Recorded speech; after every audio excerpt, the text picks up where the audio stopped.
Okay, colleagues, I was explaining to the Minister that we all got on very bad habits here in the Parliament and starting a few minutes late.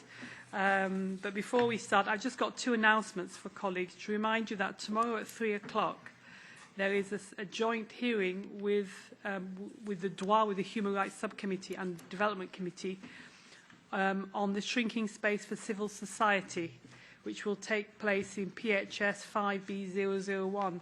We had a discussion this morning when we looked at our good governance research paper on the issue of shrinking space for civil society. And I think it would be useful if colleagues could attend that meeting. And then also tomorrow afternoon at 4:15, there's Inter is organising a joint hearing with us on Africa Rising, trade policy responses to sustainable growth challenges. It's really about the EPAs, about the effect of the EPAs, and we'll be hearing from people on the ground in Africa about how they perceive the EPAs and how they're working, and that's in Yan 6Q2 tomorrow afternoon. The Secretary can maybe send a reminder by email to all colleagues. Maybe we don't today, have we? Yeah, okay, you've had a reminder today, and if coordinators could remind members about these joint hearings, that also would be very useful. Thank you very much. Okay, I'm now delighted that we have here our Minister from the Slovak Presidency, Mr. Lukáš Parízek, the State Secretary of the Ministry of Foreign and European Affairs of the Slovak Republic, who is in charge of development policy and other aspects of foreign policy in his country. He had lunch with the coordinators and so has been sharing some ideas with us all. I'm also very pleased that we have here as well the Maltese Minister for Foreign Affairs, George Vella. George, it's very good to see you here again, and you're very welcome here. We know the Presidency's work as teams now, and we know there's some big issues coming up, so it's good that you're working already. And you have your team of advisors with you this afternoon as well. We all look forward to working with you, as well as working with the team of advisors of our current presidency. I hope that in the next few months we can work together closely. Mr. Parízek will focus largely on issues of humanitarian assistance. And there are many issues, of course, that we can discuss about that. We've just had the World Humanitarian Summit in Istanbul in May, and Enrique Guerrero, who's sitting here, is our standing rapporteur of humanitarian affairs, and he was there leading a delegation and has produced a report for this committee on humanitarian aid. So I think the issues of the follow-up to Istanbul will be extremely important. We have the ongoing refugee crisis. Yesterday we had a discussion with the Director General of DG DEVCO about migration compacts, which are a kind of bridge between development and humanitarian aid. So there are many issues which our committee is looking at. So I'll pass the floor to you, Minister, and then we'll take questions from colleagues. Thank you very much for coming. Thank you, Linda. Honourable members. It's a pleasure for me to be here today with you and discuss our Slovak presidency priorities in the area of humanitarian assistance. I've seen some of you already noted that we made a little gift to you, these notebooks and pens of our presidency, so I hope they'll be useful. I would like to say that I appreciate the work of the European Parliament and this committee in particular in relation with the humanitarian assistance. Before me turning to the presentation of our program, allow me also to thank the Dutch colleagues and you, honourable members, for the smooth transition to our presidency. It's quite challenging to take over after the Dutch presidency, who are known to be very much committed and involved in this agenda. As Minister Bloemen mentioned in her address at the beginning of their respective presidency, big changes require significant time, and therefore it is not possible to achieve all that is necessary in the 6-month presidency period. So, as you said, Linda, we work as a team here, and therefore we will strive to continue in the progress that was initiated under the previous presidencies, and I am convinced that also the Foreign Minister of Malta shares the same opinion with me. We can all agree that the humanitarian situation in the world is dire. In the last decade, the EU has been at the forefront in both humanitarian funding and the development of new and more effective humanitarian instruments. During the same period, as you are all aware, the number of people adversely affected by the humanitarian crisis has almost doubled. The conflict in Syria alone has triggered the largest humanitarian crisis since the Second World War. We are facing the situation where more than 76 million people from 31 countries are in the need of humanitarian assistance. The number of people displaced by conflict exceeded 51 million. As of today, there is still 4 countries qualified as level 3 emergencies. These are Syria, Iraq, Yemen, and South Sudan. These figures show how very different the situation is today compared to the year 2004, when Slovakia started to provide development assistance and be involved in development cooperation and humanitarian aid as a fresh EU member state in 2004. Therefore, it is of utmost importance to seize the momentum created by the World Humanitarian Summit in Istanbul and make humanitarian system as it is more efficient, more predictable, and more flexible. Together, we have to make the humanitarian system fit for purpose. It is clear that despite increasing donor contributions, it is almost impossible to keep up the rapidly growing humanitarian needs. Regardless its crucial importance, humanitarian aid alone cannot adequately address or sustainably reduce the growing needs of the most vulnerable people.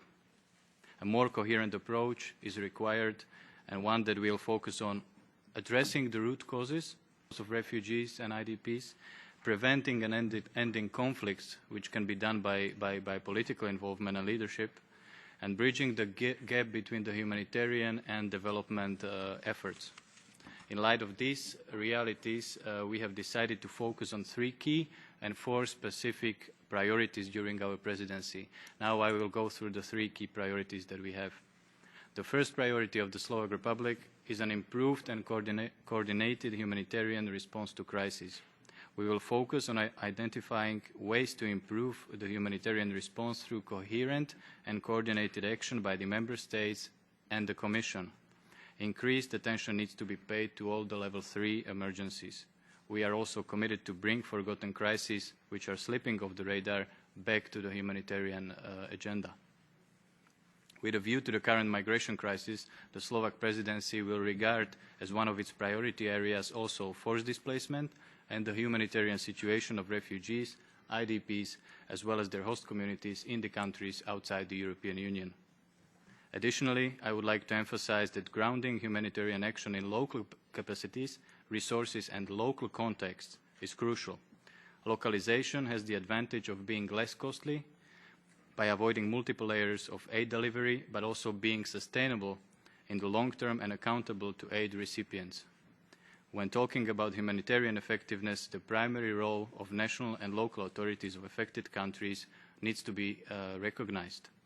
National and local responders are more likely to work within existing infrastructure and markets, which can improve the sustainability of the response efforts. Second, key task on our humanitarian agenda is to follow up on the results of the World Humanitarian Summit held in Istanbul in May, where I believe many of you have participated. The EU and its member states, we collectively have committed to more than 600 commitments towards more efficient and effective national and international humanitarian system.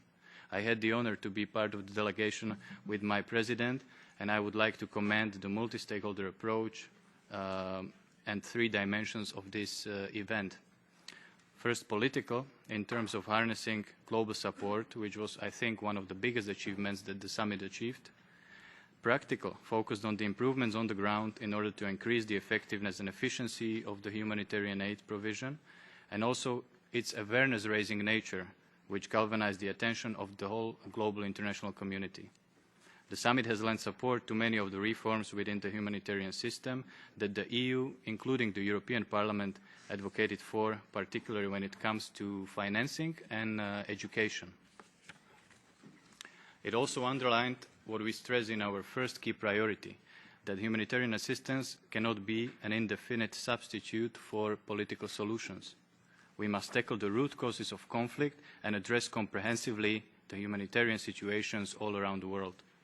This requires linking relief efforts with other areas, such as security and development. Here, the summit has not delivered a definitive consensus, and we hope we can make some progress during our presidency in this regard. The Slovak presidency will follow closely also the upcoming UN General Assembly high-level meeting on large movements and refugees and migrants, as well as the Leaders' Summit, and we will facilitate the discussion among member states to contribute to sustainable solutions to migration challenges. The EU should speak clearly and with one voice, being on this fora. In addition, we will also wish to emphasize the need of adhering to international humanitarian law, securing humanitarian access to crisis zones, and protecting aid and medical personnel on the ground. And this is very important. My president stressed in Istanbul that the protection of the humanitarian workers is crucial. His call on all governments and states to respect works and lives of humanitarian workers came just 3 days after the death of Veronika Rackova, who was our medical doctor working in South Sudan, and she was shot while driving an ambulance car back from the hospital. We feel concerned by the renewed violence in South Sudan over the past weekend, which is but a tragic reminder of the volatile nature of the humanitarian crisis. We recognize that the summit is not an end in itself, quite the opposite.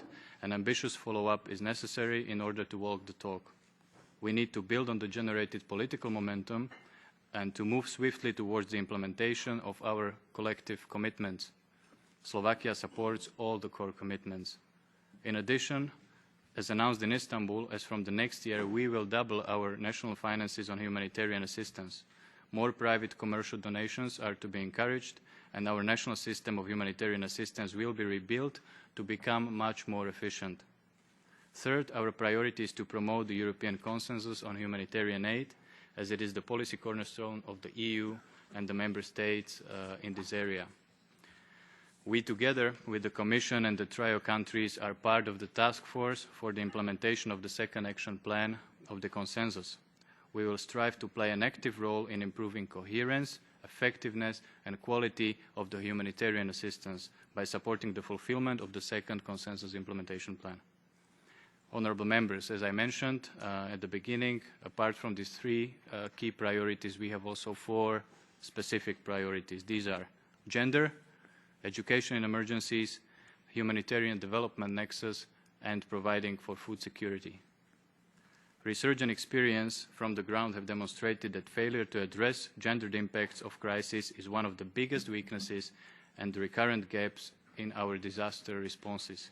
Women and girls are often disproportionately negatively affected by humanitarian crises in terms of casualties, social and economic inequality, as well as gender-based violence.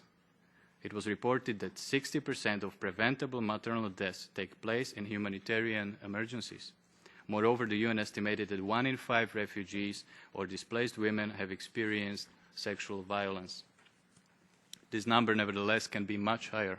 For instance, as many as 70% of women have experienced sexual or gender-based violence during the Syrian conflict alone. We need to take into account that women and girls are often amongst the first responders to crises. Their contributions towards the recovery are undisputable. The following priority of our presidency is to take into account specific needs of children affected by disasters and conflicts, especially when it comes to education. Today, 1 in 4 of the world's school-age children, which means nearly 500 million, lives in a country affected by crisis.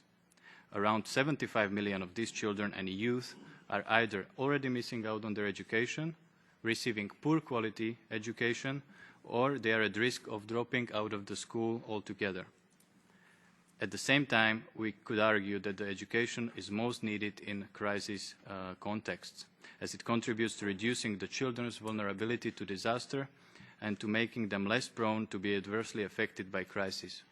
In this regard, the Slovak presidency will place special emphasis on promoting and strengthening the crucial role that education should play in humanitarian operations. We welcome and fully support the decision of the European Commission to increase funding for educational projects in emergency context from 2 to 4% of the EU's humanitarian aid budget. The launch of the Education Cannot Wait Fund during the World Humanitarian Summit is also very much appreciated. Last week, I made a visit to refugee settlements in Lebanon, and Lebanon hosting almost 1.5 million of Syrian refugees and also additional 500,000 of Palestinian refugees, has the largest number of refugees per capita in the world. Every third person in Lebanon is a refugee. I think this is a situation that none of us can really imagine. The situation on the ground moved me quite a lot. I saw people sitting on dirt under provisional shelters, ripped of the possibility to lead a normal life. In the refugee settlement in the valley of Bekaa, accompanied by the dedicated representatives of the UNHCR, I had the opportunity to talk to a family with 7 children. The father suffers from diabetes, and the mother is the only breadwinner in the family. She carries the burden of the family on her shoulders alone. Obviously, the treatment of the father poses quite a significant financial burden to the family, and that causes also that the children are not possible to, they have no possibility to attend school and be educated. We must avoid raising a lost generation. Providing basic services such as healthcare and education in these areas is of crucial importance. This visit reassured me once again that placing the education at the heart of our humanitarian response, especially of those under conditions of forced and protracted displacement, is a must. In most of the settlements, even 2 generations of people are raised at the moment. Education in emergencies is of utmost importance and a national priority. We announced this year the very first call for proposals for the humanitarian projects focused on the education in emergencies to be provided in refugee settlements in Syria or in the neighboring countries, which includes Lebanon as well. We allocated for this €500,000. We have also introduced a special scholarship program from students from Syria. It is not only about the refugee settlements in Lebanon, of course, and in Syria. We shall not forget also about the settlements in Kenya and other African countries that are hosting refugees. The situation that we see now can get even worse. Also due to the worst drought that Ethiopia is facing in the last 50 years, and there is 18 million people that are in need of aid. I would like to stress that we need to use the right forms of aid. There is no magic formula that will solve all the problems. Local context and resources need to determine our humanitarian response. Our third specific priority is to promote a stronger humanitarian and development nexus. We believe that the current scale and severity of humanitarian crisis, which I highlighted at the beginning, and forced displacement requires interventions beyond the emergency nature of the humanitarian assistance. A holistic global approach integrating humanitarian aid and development cooperation can make our crisis response more durable and more sustainable at the same time. As the old proverb says, give a man a fish and you'll feed him for a day, but teach him how to fish and you will feed him for his whole lifetime. The Slovak Presidency will pay particular attention to bridging the humanitarian development divide in order to prevent forced displacement of becoming protracted. Last but not least, we intend to continue to put emphasis on food security as an essential component of crisis response. I believe this does not need any special advocacy. The EU is at the forefront of providing food and nutritional assistance and in the most vulnerable environments of today's world, but still nearly 800 million of people were undernourished in 2015. Considerable part of this number as a result of extreme weather phenomena such as El Niño, which might become even more extreme as a consequence of climate change. We must tackle these challenges together with the international community in a comprehensive manner that relies on preventing food insecurity through development at least as much as it does on humanitarian response to food crisis. To conclude, honourable members, the Slovak Presidency considers as its major task and responsibility to further improve the EU's humanitarian response. Regarding our specific priorities, with adverse humanitarian crisis becoming more urgent globally and more perceptible within Europe, we believe that progress in these outlined areas would not only make humanitarian aid more effective, but again, more sustainable. I look forward to engaging with you over the course of the Slovak Presidency, and I look forward to your comments and recommendations. Thank you for your attention. Okay, thank you very much, Minister. You've given us a good outline of your priorities, and I think listening to you, I don't see many divergences with many of the things that we have been saying for many months. I suppose the only question I have, and I'll then hand to my colleagues, is you told the enormity of the pressures on for humanitarian aid, the numbers of people moving, pressure still for food security. But yesterday we discussed the budget, and we heard that the draft budget is cut for both humanitarian aid and that other money allocated. I think I was looking for my notes and I can't find them from yesterday. And that the money has been taken from DCI lines, including food security, to pay for the Turkey plan. So there are some big issues about the budget, but I'm sure there are other colleagues here who are following the budget carefully as well. But I'm going to begin now by handing the floor to Enrique Guerrero, who is our standing rapporteur for humanitarian aid, and then I'll hand over to the other groups. Enrique. Gracias, Presidenta. Thank you very much. Thank you, Chairman. Good afternoon, Mr. Parízek. Thank you.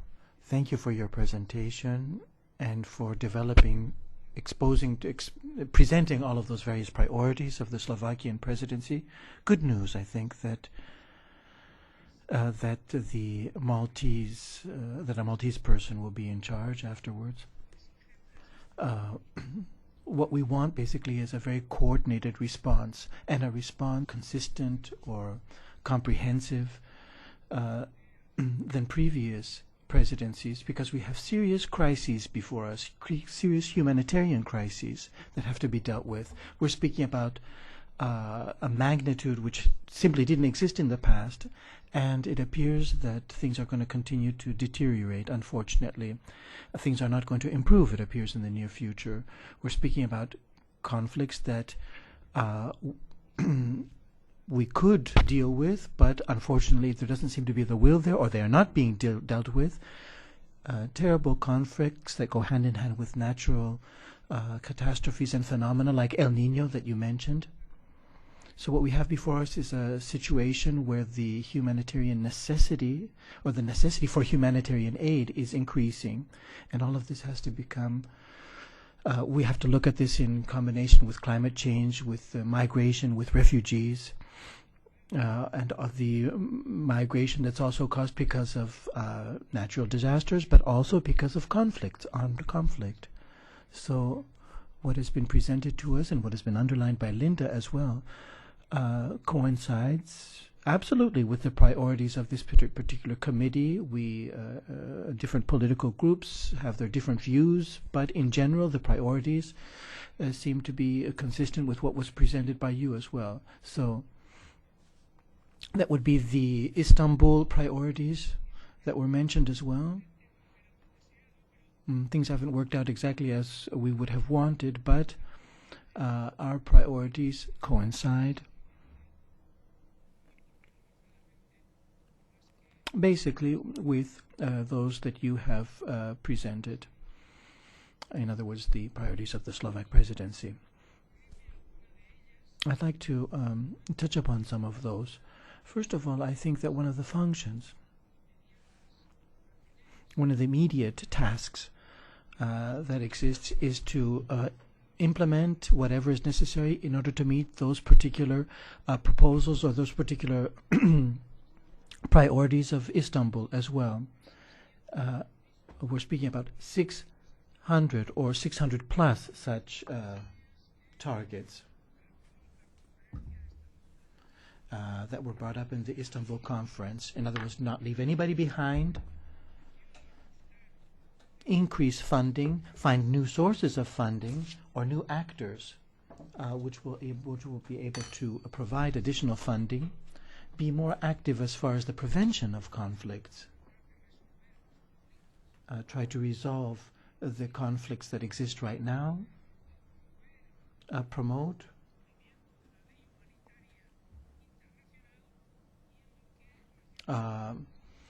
the implementation of international law for the protection of human rights. So these are priorities that came out of the Istanbul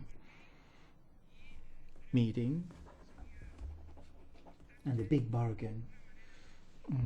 In addition, so all of this in a coordinated fashion, the member states, the European Union is going to have to try to implement these particular targets that have been set down.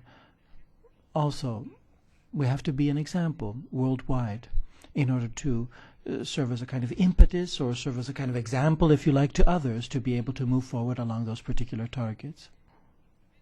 And I think the Parliament has always been in favor of having some sort of global monitoring system as far as the implementation of the various moving forward toward those particular targets that were laid down in Istanbul. Not only so that targets are not only met in the European Union, but globally.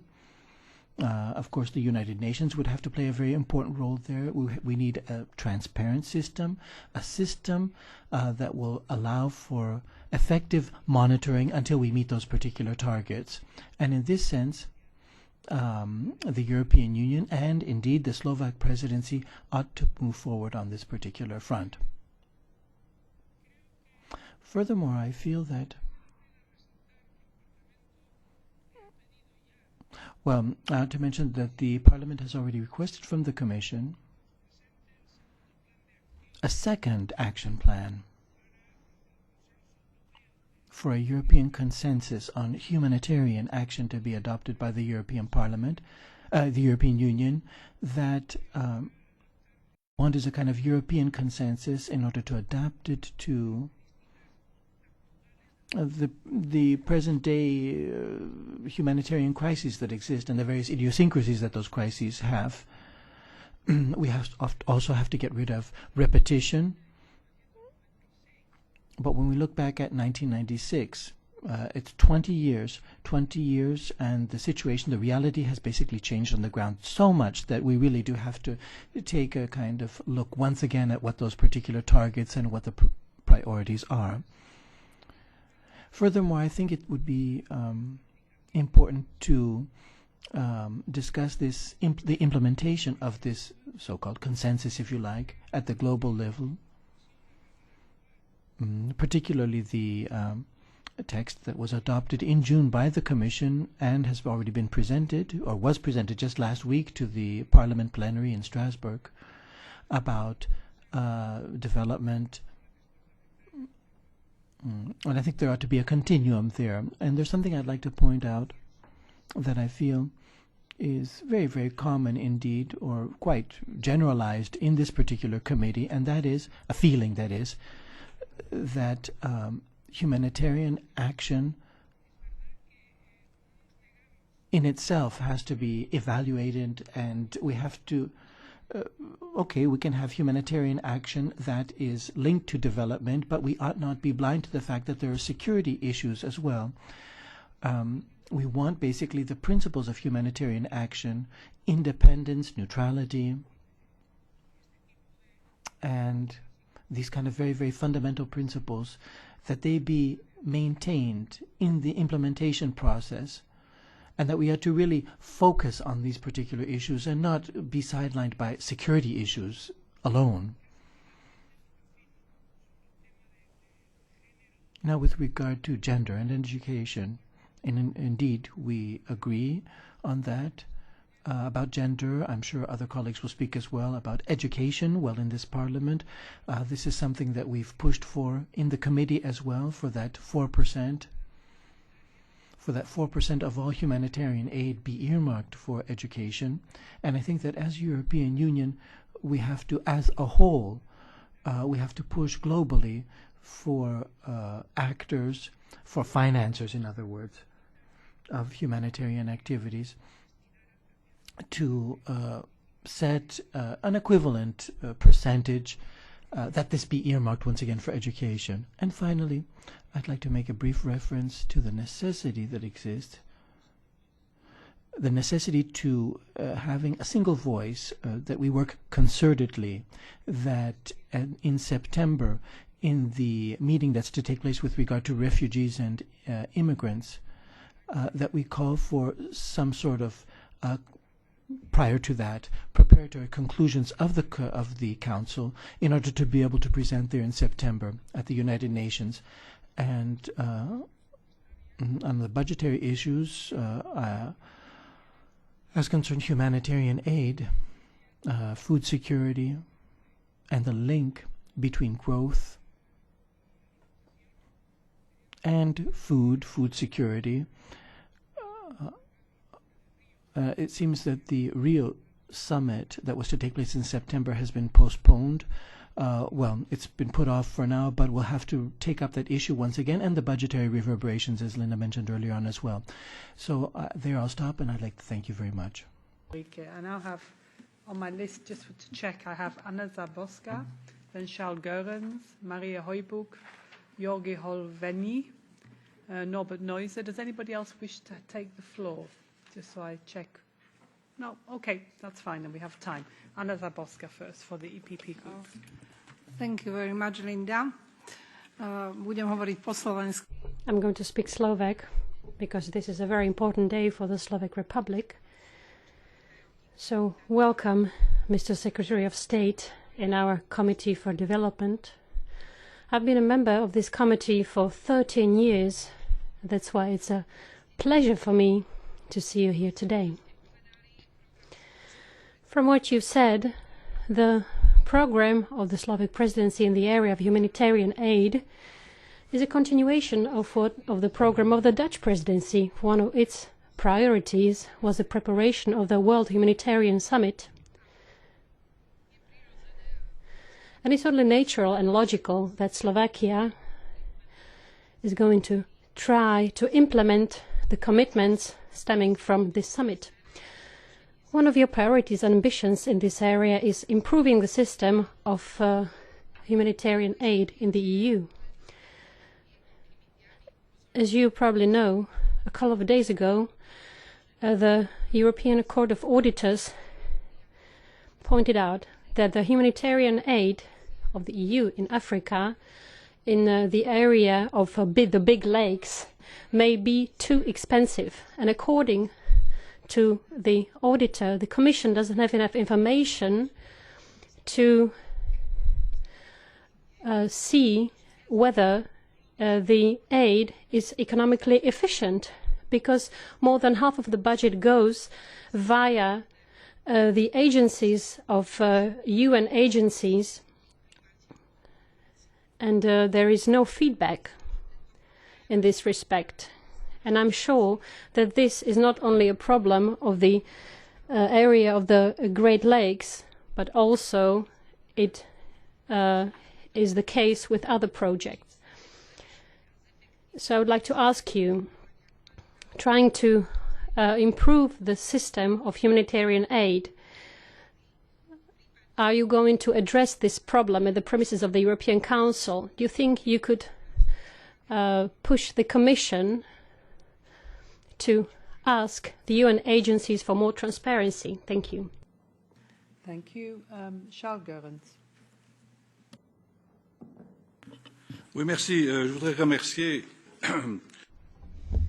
Thank you. I'd like to thank you, Mr. Parízek, for your excellent presentation. I really don't have anything to add. Well, you gave us a perfect presentation, and the priorities meet our expectations.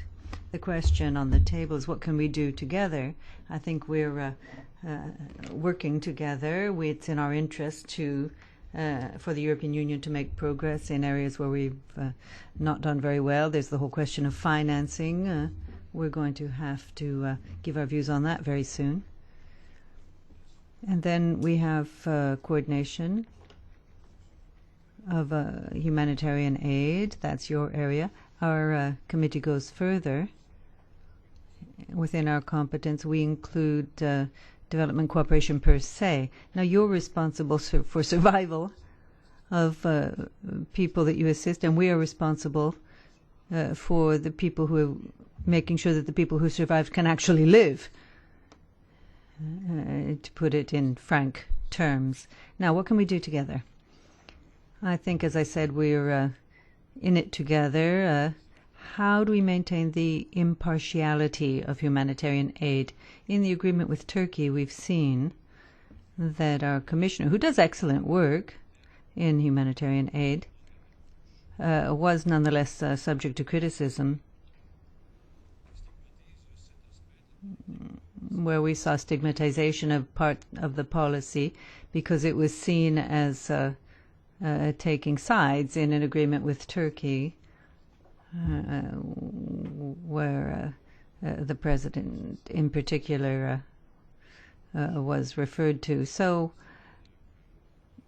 we have to consider our approach carefully and make sure that our humanitarian policy and humanitarian action is not understood to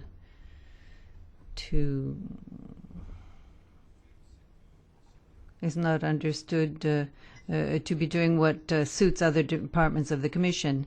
If we're going to have silos, I would actually defend this particular one. We are not going to receive orders from anybody. We respond to the situations of distress that we see in the world.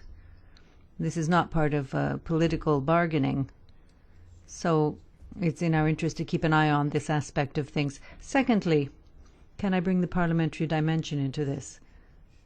We are a committee that is open to dialogue with governments. We're very pleased that you're with us here today. And I think that you, on your side, could give some consideration as well about how to involve national parliaments to a greater extent. I think you could have coordination at that level. And then one final point. During your presidency, would it be possible to keep us informed about the specific needs or requirements that arise whenever there is a disaster or a tragedy or conflict and so on in the world? Now that might seem like a simple question, but you can always look at the statistics, but is there a way of keeping us up to date, have an ongoing up-to-date inventory of the various needs, if only to feed into our budgetary discussions? So I'm sure you're aware of this, and thank you for considering it. You can certainly count on us in this committee to cooperate fruitfully with you as you do your job. Thank you. Maria Heubuck. Herzlichen Dank. Thank you very much. Thank you for all of those explanations as well as about what you plan to do in the next 6 months. I think on various occasions you said that you wanted to look at development policy and humanitarian aid and link those close together. And also you talked about education as an example. Certainly that is one of the most striking examples.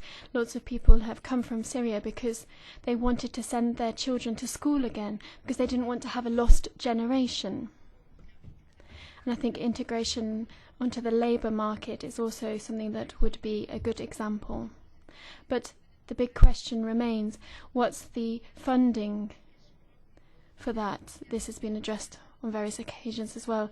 We had quite a lot of gaps in humanitarian aid last year, and but quite a lot of money was provided. So what do you think will happen? Will we have a better, more secure funding?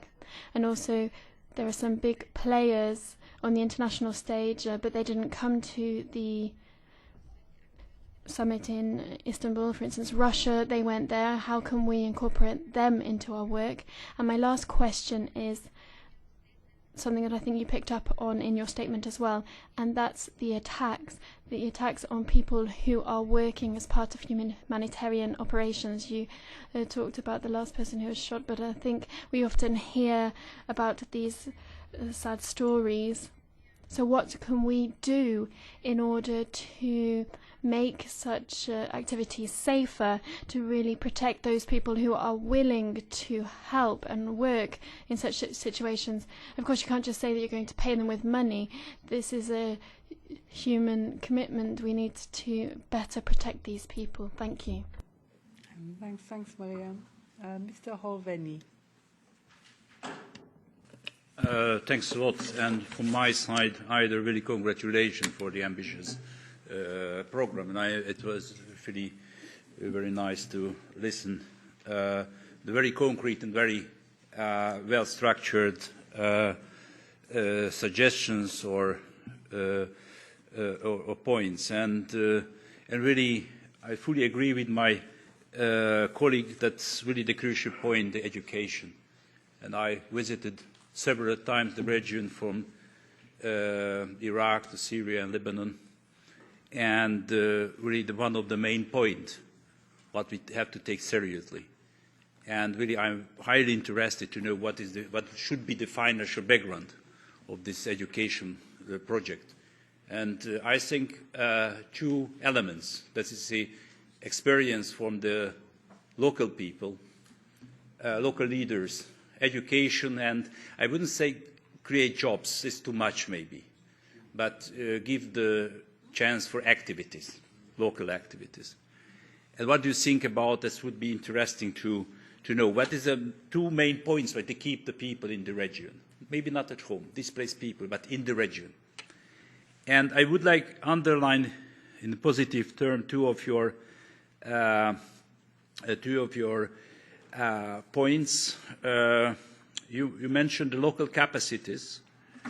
And I think it's the local capacities, it's really, we have to take more seriously. The local capacities all the time, of course, we have to be there in the region, and especially in this kind of regions like, for example, Syria or Iraq, it's very difficult to get local experience. Everybody go to Erbil, but it was never were there, and everybody happy to stay in Erbil for 2 days, and after they come back, either me. But if you go for the other part, only in Iraq or never mind in Syria, you will see a phenomenon. Who cares about the refugees? Of course, many organizations, local organizations and international organizations, they have a huge work. And I would like to underline all the time that the EU is the biggest donor in the region. But it's a specific point. It's the same, it's somebody, it's Muslims, Christian, Yazid, or something else, but the churches and religious institutions, they have a huge role in the first aid and the humanitarian aid. And the regulation of the European Union doesn't accept it. The current situation is so that if you are a religious institution, you don't have direct access to the European money. That's the fact, the point. Yeah? Of course, you can have different kind of collaborators and so on, the legal, but we have to go closer. We have to go closer to the reality. Only this kind of traditional religious leaders and structures, yeah, it's not a religious act, it's somebody believer or not believer, but this is a structure on the society, local society.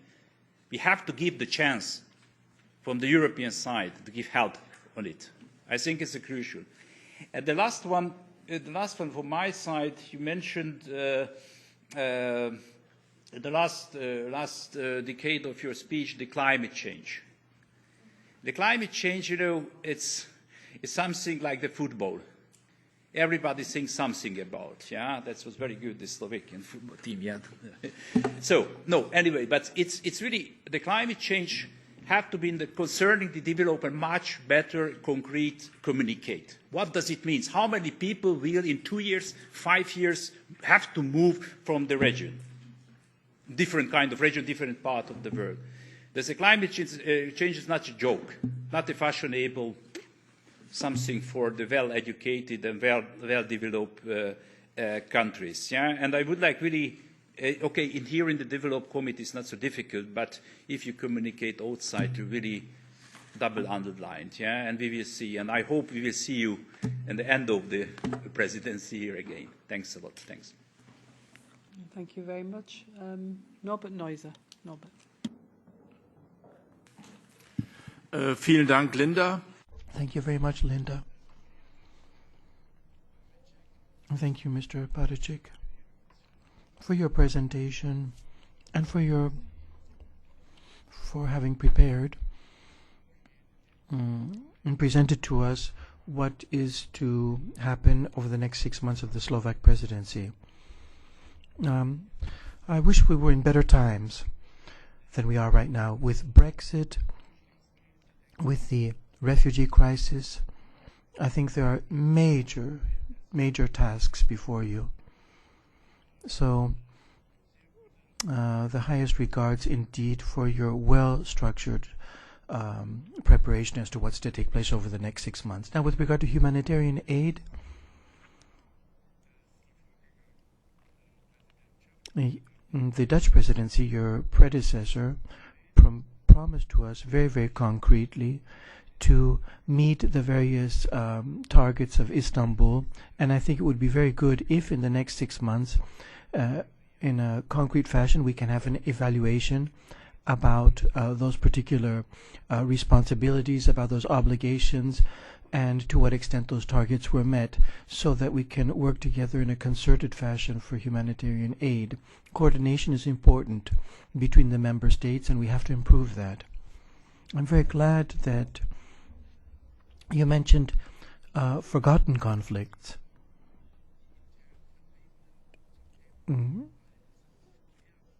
Of course,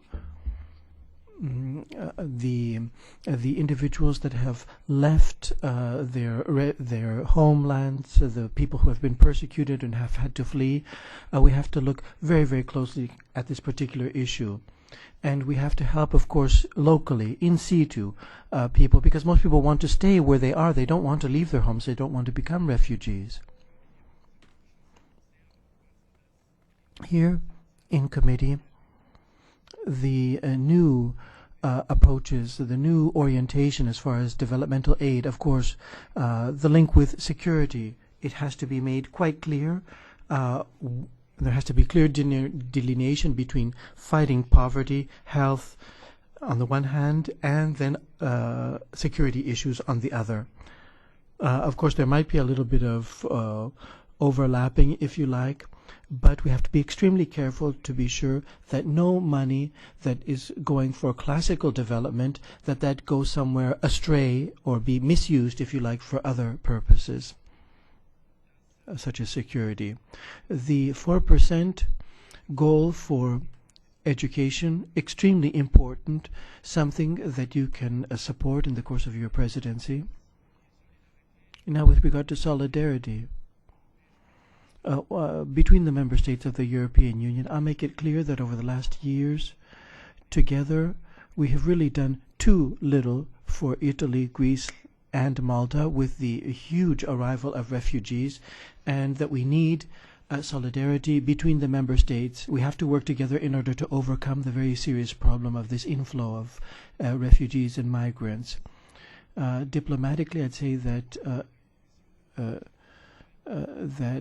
your country, in the distribution, in the discussions in the Commission about the distribution of migrants, well, your particular country has not been very enthusiastic about the proposals that have been made, and I simply wanted to underline once again that it is absolutely imperative that there exist cooperation, a concerted effort as far as dealing with that, and I hope that you and the Czech presidency will serve as a good example of how things ought to work out as far as cooperating in order to deal with migrants. Energy, of course, that particular issue has been emphasized, and that's very important, a very important priority as well. We don't need ad hoc decisions in committee and in EU policy. Indeed, we do want sustainable energy in developing countries, so that the people there so that all have access to energy, electricity, and so on and so forth. At the end of the year, you'll pass your responsibilities onto Malta. We'll have had an ACP EU meeting, and I'm afraid that the European Union member states are really not ready. They really have to be ready within the next couple of months, together with Malta, in order to have a proper parliamentary assembly, EU ACP parliamentary assembly. And I think it would be good if you along with Malta, that you exercise the influence that you can so that European hospitality can be made quite clear as far as the relationship between ACP countries and member states of the European Union.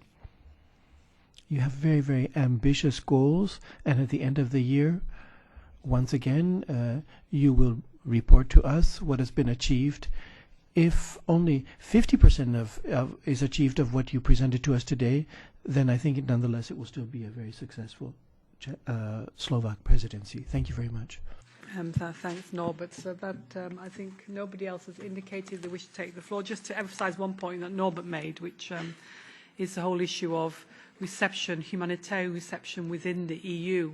Our committee raised the issue many months ago about the lack of humanitarian aid and support from the EU budget for our own member states. And we were hearing stories from NGOs saying that the reception was worse in our own member states than it is for refugees fleeing Syria than it is in countries like Turkey and Lebanon. And so we were very pleased when the European Council took the decision to involve ECHO and to mobilise resources, I think, from the other budgets to help humanitarian aid within the EU. And it will be interesting for your presidency to be kept informed about are things improving. The NGOs will be telling us as well whether things are improving.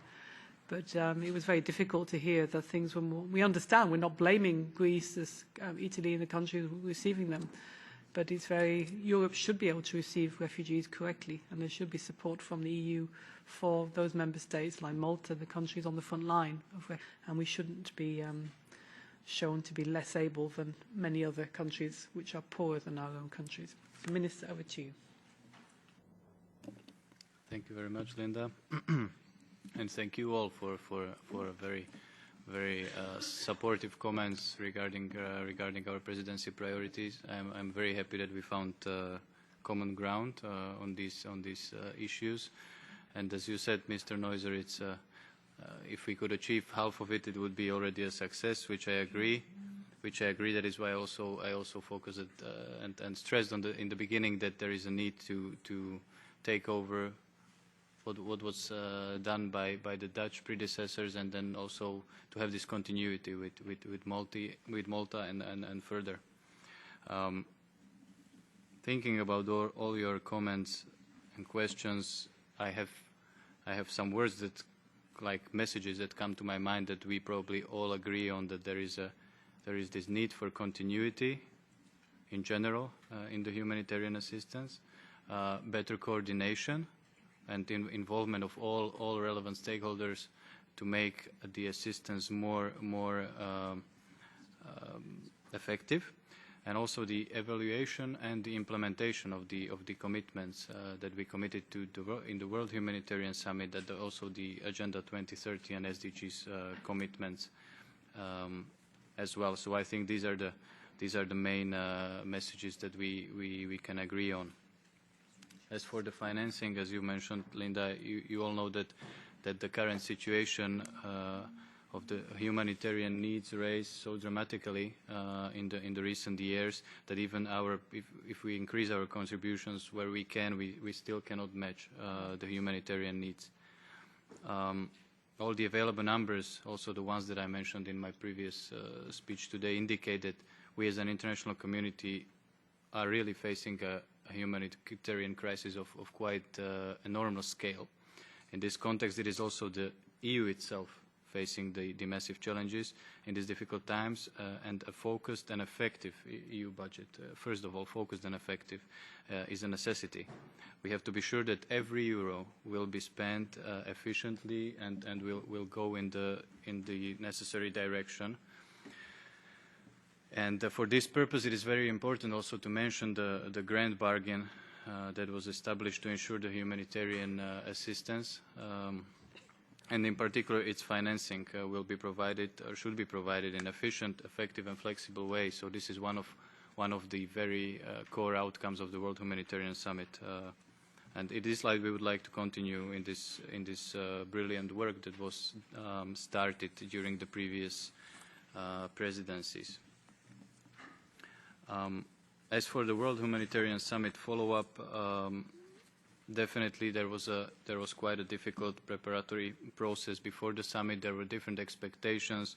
Not all the stakeholders participated, but in the end I think that still there was quite a good attendance by the international community, by the governments, by the private sector, by the NGOs, and I still think that it generated some focus on the humanitarian area. So work remains to be done in ensuring the global support for respecting international humanitarian law and conflict prevention and conflict resolution, where I think we agree that we really need to be politically involved in conflict prevention and the resolution. We will try to take the stock of all the commitments made during our presidency and see how we can coordinate the implementation. And we will also try to find the ways to best monitor the implementation and also the monitoring mechanism of the grand bargain that I have already mentioned.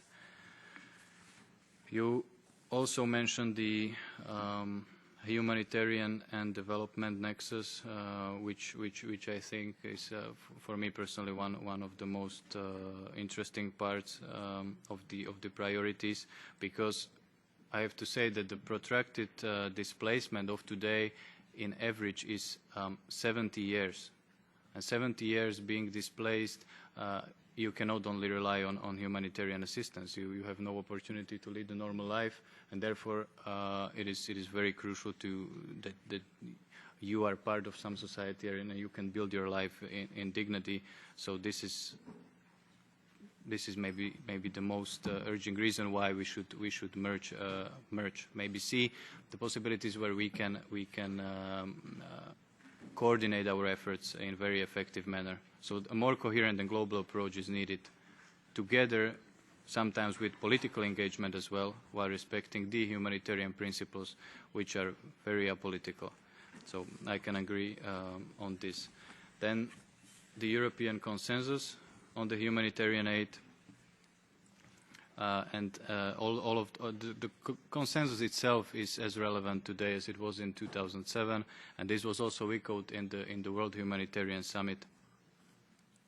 The key is advancement of our commitments. So together with the trio partners, we will play an active role in the established task force, as mentioned in my speech, that will guide and drive the execution of the implementation plan. We welcome the fact that the plan contains a limited range of actions, focusing on what is most important, and that is the international humanitarian law, needs-based approach, and coherent humanitarian and aid delivery. I will now turn to Ms. Zaborska, my colleague from Slovakia. You were mentioning the report of the Court of Auditors. We welcome this report, and we will reflect on this mainly in the COHAFA working party, and we will also possibly try to have this included in the Council conclusions as well during our presidency. So thank you for the questions, and I'm sorry that I did not reply in Slovak language. What else did we have? Financing coordination I mentioned. Education funding. Yes, many of you also mentioned education and related protection of the humanitarian aid workers. Regarding education, I can say and add that education, it is not only about educating people, which is the most important part, but definitely schools and educational facilities provide a safe haven for the youth and for the children, meaning that if we know that young boys can be recruited by military groups, or they can be used for child labor quite in an early age, and then girls and females are sexually abused and sometimes kidnapped. So this happens when they are not attending school and when they are not part of a community being educated somewhere. And also we have to point out that when respecting the international humanitarian law, schools and hospitals are safe havens and usually should not, are not and must not be attacked. So education in this understanding also provides a safe haven. Regarding the safety of the humanitarian workers on the ground and in the crisis areas, I think the basic thing is to respect the international human law, as I mentioned. So what we can do here is to try to strengthen the adherence and respect for the international human law, and the casualties and tragedies like the one that I mentioned that we faced quite recently with our humanitarian worker in South Sudan won't happen. This is very unacceptable that the international, not the international community, but we have maybe the notion in recent years that this is a new normal, that the international humanitarian law is being breached, and that such casualties and civilian casualties, also the humanitarian workers, suffer. So this must stop, and that is also why we will try to bring attention to this issue as well.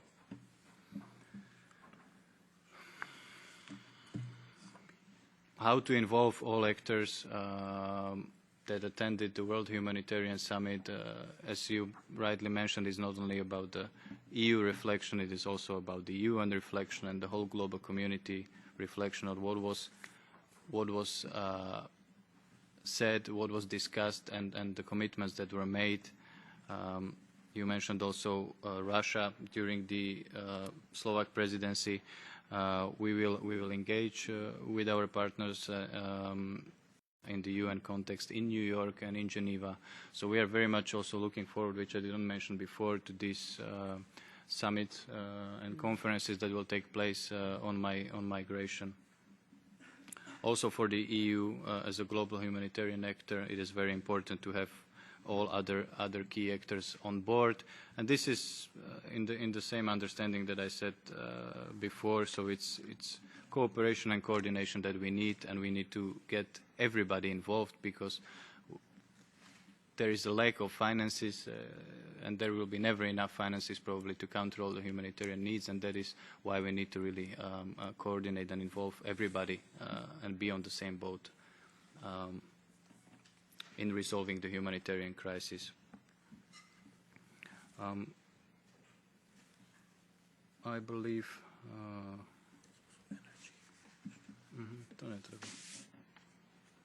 how to keep the people in the region involved. That is the localization that I mentioned in my speech. This is also the most important part, and maybe I have seen it in Lebanon when discussing with governmental officials and local workers, that they feel that the European Union and the international community and the UN does not really understand the context of the Lebanese people and their local understanding what it is really to have 1/3 of the population as refugees, and therefore I very much support this kind of a local ownership, if I can say so, and involvement of local authorities and mechanisms, and also supporting the infrastructure and local economy. It is very crucial, because then the society is involved and connected, and also they were very skeptical about the aid that is being delivered only to the refugees, whereas there is a plenty of Lebanese people that also suffer from that they are poor or internally displaced, that they don't have work. So it would be very much appreciated by the Lebanese government, and I believe that they feel the same in the other countries as well, that when approaching them and when delivering aid and assistance, that it should cover also local people.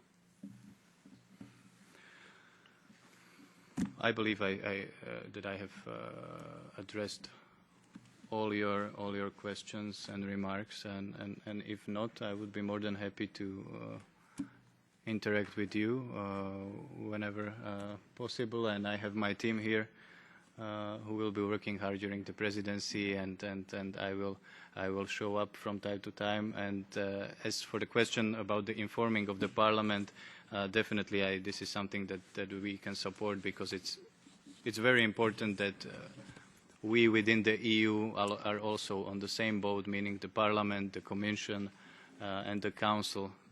That is where the consensus comes from, and it should be on a daily basis, because the more information we have and the more information we share, the better we can react and work effectively when solving these challenges. Thank you. Okay, thank you, Minister. I don't see anybody waving, telling me you missed anything out, so I think that means you've covered all the points that colleagues wish to raise. Just to remind colleagues that at 5 o'clock today we have a joint exchange of views with the Foreign Affairs Committee on the challenge of forced displacement, where we will have an opportunity to talk about the UN Assembly special meeting on large-scale movement of migration of migrants and refugees. So that takes place this afternoon at 5 o'clock, not in this room, but in Q2. And it will be a very important part of our work. And of course, we're drafting a joint report with the AFET Committee, with the Foreign Affairs Committee, on that very topic. So, Minister, we look forward to working with you. We know that we hope that in the summer we will not have any major new humanitarian crises. It's an area where we hope that we have a calm summer. We've had summers before where people have gone off, and then we've had horrendous events happening throughout the summer. We hope this year that we will have a calmer summer in that respect, and we look forward to working with you throughout the presidency. So can we thank the Minister and his team for coming here today? Thank you very much.